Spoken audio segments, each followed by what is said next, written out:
Imagine pulling up to your family cabin, only to find strangers in suits walking your deck as if it were theirs to sell. My HOA had actually invited a realtor to tour my property without permission. That was the day I decided to fight back, and fight hard. It started with a photo from my neighbor, Dolores. She texted me while I was on a job site. "Do you know your cabin's for sale?" At first, I thought she was joking. Then I opened the picture and felt my stomach drop. A realtor in designer heels stood in my driveway, pointing toward my porch while two men in business suits measured the deck like vultures circling prey. The smell of diesel and sawdust from the construction site faded as blood rushed to my ears. I could almost taste metal on my tongue, that bitter tang that shows up when rage mixes with disbelief. My grandfather's cabin, the place he built with his own hands, was being toured as if it already belonged to someone else. I jumped into my truck and drove like the tires were on fire. Gravel crunched under my boots as I pulled into the driveway. There they were, clipboards out, smiling like it was open house day. "Excuse me," I barked, louder than I meant to. The realtor turned, unfazed, as if I were just some curious neighbor. "Oh, we're just previewing the property for potential buyers," she said smoothly. "Buyers?" I snapped. "This property isn't for sale. It's mine." Her smile faltered, but before I could press further, I saw her glance toward the end of the driveway. That's when I spotted her, Veronica Ashworth, the HOA president, leaning casually against her spotless white BMW. Her arms were crossed, lips curled in that smug little grin I'd come to hate. "This is community improvement," she called out, as if that explained everything. Community improvement? More like theft dressed up in a power suit. I told the realtor and her suited friends to get off my land immediately. My voice shook, not from fear, but from the kind of rage that feels like your blood is boiling. They exchanged looks but eventually retreated to their cars, muttering about wasted time. As the realtor left, she handed me a glossy brochure. On the front was a photo of my grandfather's cabin, labeled Prime Development Opportunity. That was the moment it clicked. They weren't just harassing me. They were trying to erase everything my family had built. And I wasn't about to let that happen.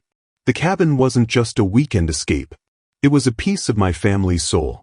Back in 1981, my grandfather, Fletcher, bought the 2 acres with his disability check from the Korean War. He limped on a bad leg every day of his life, but when he stood on that lakefront soil, he said it felt like peace. With his own hands, he built the cabin from the ground up. He cut every board, hammered every nail, and rigged plumbing that still works better than most new houses.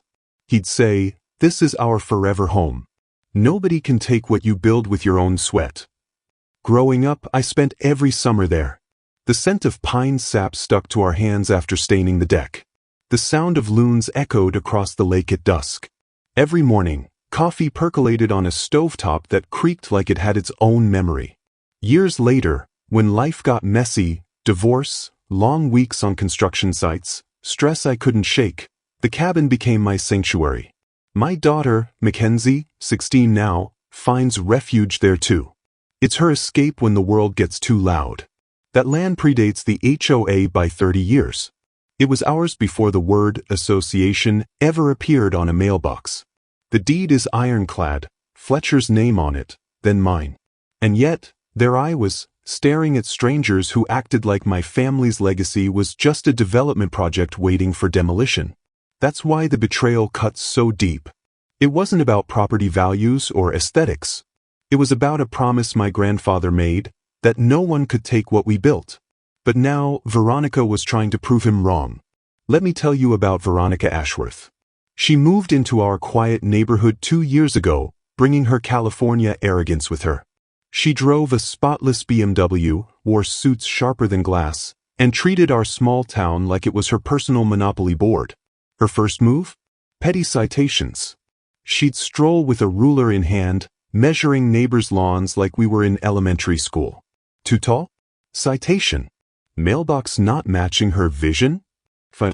She even tried writing up old Mrs. Patterson for having too many roses. Roses? I knew she was trouble from the start. 6 months earlier, she cited my grandfather's workshop as a non-conforming structure. She demanded $15,000 in compliance fees or reconstruction to meet her suburban paradise standards.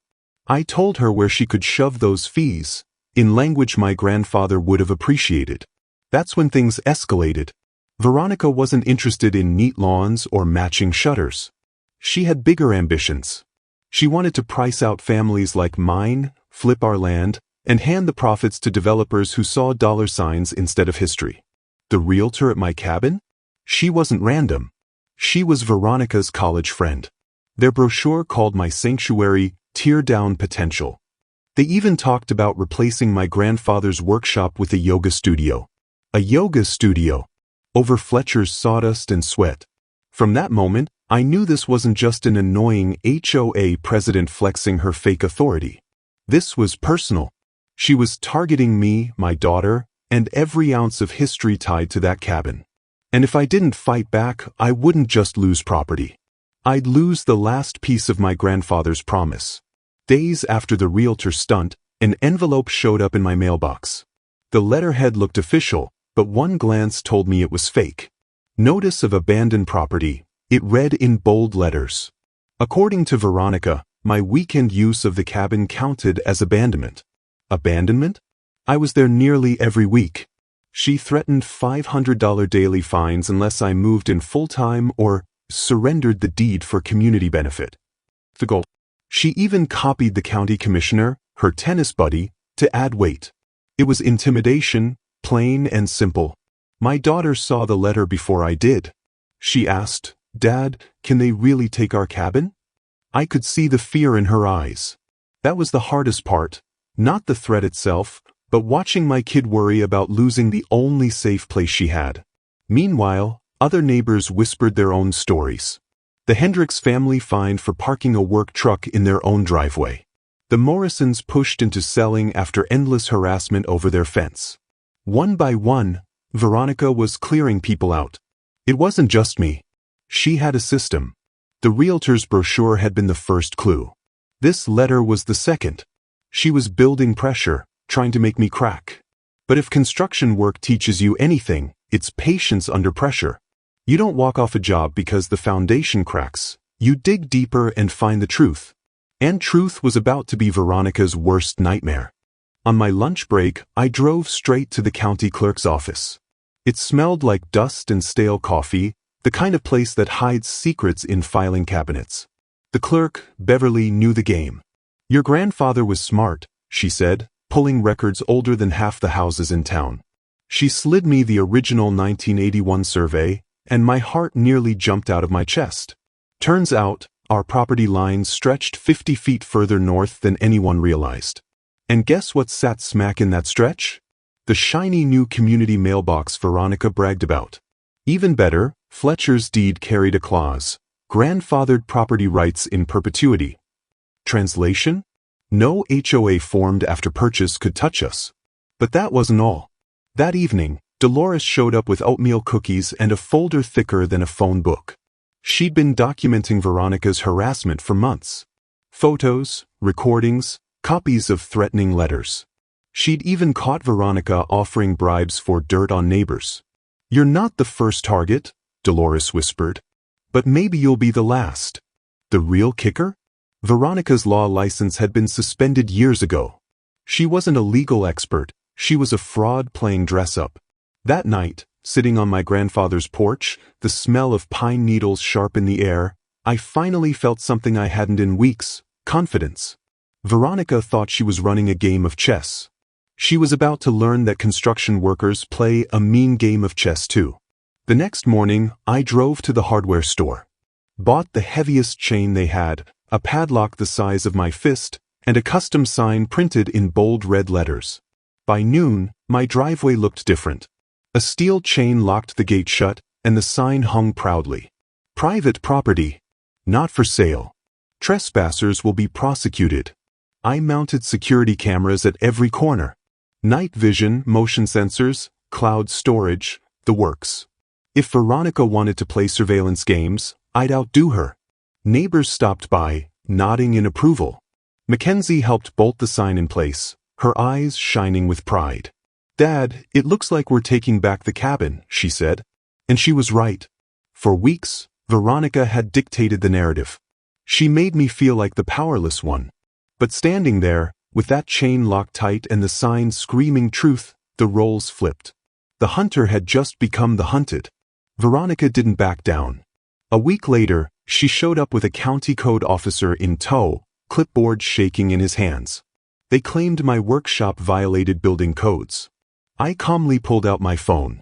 "Show me which codes," I said, recording every word. The officer squirmed. He knew there were no violations. Records had been lost years ago.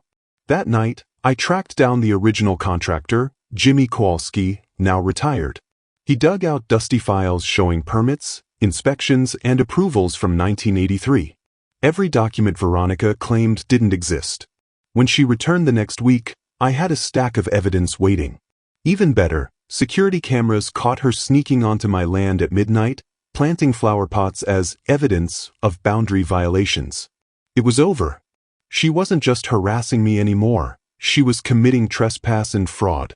The evidence was undeniable. And once the community saw it, her reign collapsed overnight. The cabin still stands, safe and solid, just like Fletcher built it. The HOA president's power crumbled, neighbors found their voices, and my daughter learned the most important lesson of all: never let bullies win. Your turn. What would you have done if this were your home?